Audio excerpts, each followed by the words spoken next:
In this tutorial, we are going to learn about infinitely scrolling horizontal slider using CSS3 animation only. In this case, no JavaScript is practically being used. Hello and welcome to another new episode of Learning Simplified. In this tutorial, we are going to learn about how to create an infinitely scrolling horizontal slider using CSS3 animation only. The first thing in this case, you have to prepare some images. All you need to do, you need to create an assemble of images into a single sprite image, and you need to bring on that sprite image using it into your CSS slider. First of all, let's look at the image. If we get back into our images folder, we can see that these are the small images, smaller images practically. Those images are used over here to create this sprite image. This is the first one, image 1 JPEG. This is the second one. And as you can see that the dimension over here is 600 and 350 pixels. The same thing goes for the third, for the fourth and for the fifth peak over here. Now the question is, all we need to do, we need to create a single sprite image assembling all these 5 images. That means the dimension of this unified.jpg here, its dimension is 3000 by 350 pixels. The width of these images, these individual images over here, are 600 pixels, as we have seen in our previous case. We are using a total of 5 images, so all these images are assembled into a single one. 600 into 5 is equivalent to 3000 pixels dimension unified.jpg used over here. This is the first thing in your to-do list. You can see over here that you have to prepare your images first. Now after creating this photo, the second thing is coding this. Now this is practically the coding so far that we have created. This is the root folder practically that we have created, and if we click into it, we can see that this is the CSS folder inside the main root folder, which is known as slider image. And this is another folder which consists of the image. As we can see, this is the sprite image that has been created that will be used practically into your project, and these are the individual images. Those are assembled into this single one. Now let's get back to our project, and we can see that this is the HTML5 declaration over here. As we can see that these are the HTML5 declaration, this doc type HTML. This is practically the HTML5 declaration, and we are providing here the language attribute, that is the HTML lang equals to n. And this is the head code, as we have told you in our previous tutorial. If you haven't seen that tutorial, no problem. We will be providing the link in the description below, and you can check out our previous tutorial in this context. And here goes the content type and content which is defined over here. And here goes the title. So all we need to do, we need to create that coding. So let's get back to stylesheet.css, and here first of all we are defining the universal selector. Now this time we are providing a different HTML background. So let's go to, this is the colorzilla.com, and you know how to import a color code or how to use a particular color gradient from here. If you are not aware with this thing prior to this, then no problem. The link is provided in the description below. You can check out that tutorial anytime you want. And another thing, in the prior case, all you need to do, you need to mention a height which is 100%. Now you have to define another general selector over here. This is the first time that I am using. This is known as overflow Y. In this case, let's check out first whether there is a connection establishment between this index.html and stylesheet.html or not. Yeah, we can see that we have established a link over here with our stylesheet.css, then there's no problem with it. So all we need to do, we need to get back to our project. Here it is, and we have to reload. So this is the HTML, and you can see that here's a Y scroller has been appeared over here. If you just turn this thing off, if you comment it out, if you comment out this, all you can see that there's nothing. So press Ctrl S, get back to your project and reload. Now you can see there's nothing. There's no vertical scroller or Y-axis scroller as we have seen in our previous case. So just press Ctrl S and reload, and you can see that it is back on track. First of all, in stylesheet.css, create a class which will be known as peak holder. If you get back to your root folder inside this image box, and if you move your cursor over these individual images here, you can see that the dimension specified here is 600 by 350 pixels. That means the width is 600 pixels and the height is 350 pixels. So all you need to do, you need to provide a particular width of this box that will be holding the sliders. So all we need to do, we need to specify the same width as the dimension of this individual image. So this is the dimension of a single individual image. As we can see, it is only 600 pixels in width. So that is why we are providing a width of 600 pixels. And you have to provide the exact same height as been mentioned over here. You see that the height is 350 pixels. So all we need to do, we need to mention this height over here, which is 350 pixels.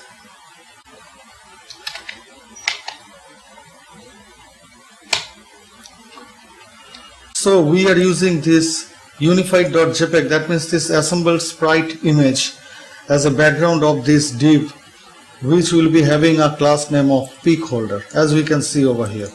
Now all we need to do, we need to mention the animation. First of all, provide an animation name. What should be the animation name? Tell me what should be the animation name. Anything you want. For say we are using a slider, so we are creating a slider, so I'll be naming it as a slider. Now provide the duration. For say it is 20 seconds. Animation iteration count, it is infinite. And the animation direction, in this case we set as alternate, as we can see. Now all you need to do, you need to copy these two codes. This is practically the standard syntax that has been used over here.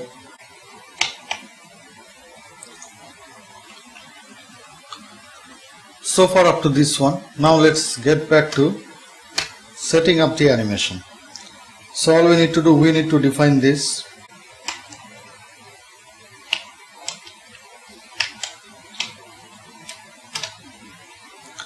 We need to use this animation name that has been used over here, which is slider in this case. So we are providing this slider, the name of the animation, which is slider. Now at 0%, the background URL will be, all we need to do, we need to copy this particular thing from here. We don't need to rewrite this thing. Always remember that whenever you are trying to code something, do not recreate, just redistribute. In that case, you will be safe to keep yourself off making mistakes or errors repeatedly. And that is why all we are doing, we are just copying it and we are pasting it into here in this place. And this is the left and the top position. That means from left it will be leaving a total 0 pixel margin, and from top it will be leaving a total 0 pixel margin. Now we are practically intending to make a horizontal scroller. That means the images will be shifting horizontally, not vertically. So all we need to do, we need to mention a margin from the left, not a margin from the top. So we have set this image dimension to 600 pixels for each, and we have created a 3000 pixel dimensional spray image.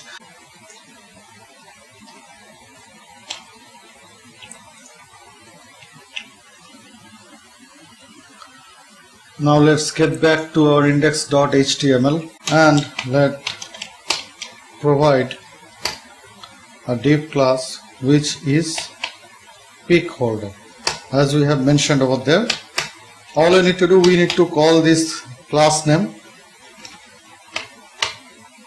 here into this div element.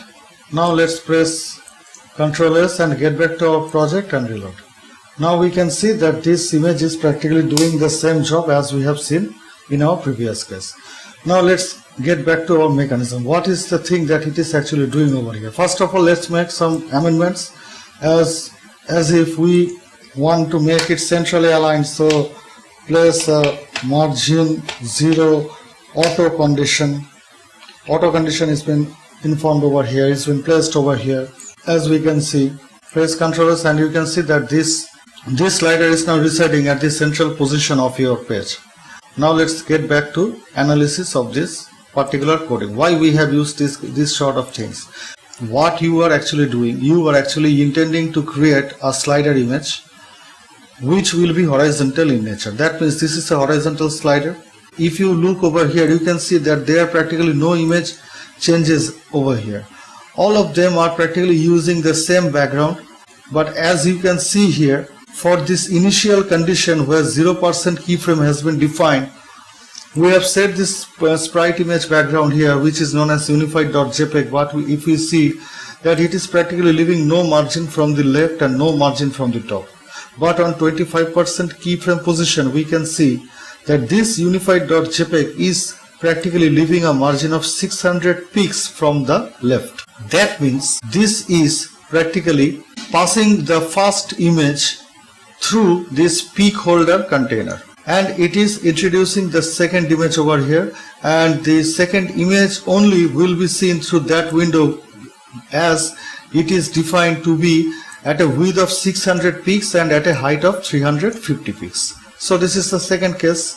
In the third case, when it is 50% keyframe position, same image, same background image, but it is now leaving a margin of 1200 pixels from the left. That means this is practically passing on the second image from this window, and now the third image into this sprite image, which is known as unified.jpg, is been visible through this window, which is known as .peak holder. Same thing goes for 75% keyframe position, and same thing goes for 100% keyframe position. So the images are getting scrolled and being visible through this window, which is known as peak holder, and which has a width of 600 pixels and a height of 350 pixels. So this is the main theme of it. Now all you need to do, you need to make some particular amendments such as this border box. Come on, now press Ctrl S, get back to your project, reload. Now you can see that your slider is working perfectly and we have done the project that we have been assigned with. But there are some minor changes, those are about to be made over here, such as this keyframe slider. This is practically the standard syntax, and you know what I have told you previously, that always use the hack codes over here. So this is the hack code that you need to mention. And now we have completed our CSS3 animation slider. So this is the process of creating your CSS3 animation slider. Now here goes the question. All I need to ask to you to do a particular project for me and let me know with a comment feedback from your end, that if we wish to create a vertical scroller using this method, using this particular CSS3 animation method, as we have created this horizontal slider over here, if we want to create a vertical slider, then what is the procedure is about to be made here. What the changes that you are going to make over here, and what is the coding that you are going to create. You need to create a vertical scroller and you need to comment me back with your experiments, what you have done with your codings, and was it a successful, was it a wow, or was it a how. So this is the thing that you need to comment me back with. In the next tutorial, what we are going to do, we will be concentrating on how to create this kind of flying text animations here. And if you liked our video, do not forget to hit that red subscribe button or the button that is on the video in an overlaid version. Do subscribe us. Thanks for viewing this tutorial. Hope to see you in the next. Till then, bye.